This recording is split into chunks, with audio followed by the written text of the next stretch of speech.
düğmeye basınca bu arada bir şey yapmıyor.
Arkadaşlar bir de benim en sevdiğim Barbie bebeğim yapsın.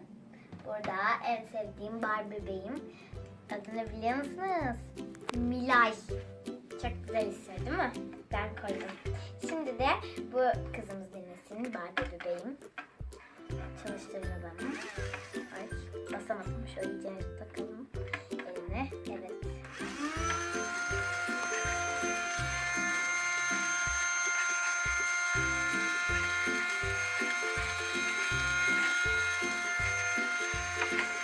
Çok güzel süpürüyor arkadaşlar evi. Bence oyuncağımız çok güzel arkadaşlar. Bebeğimiz de çok güzel. Görüşürüz. Abone olmayı ve beğenmeyi unutmayın. Yorumlarınızı da bekliyoruz. Görüşmek üzere.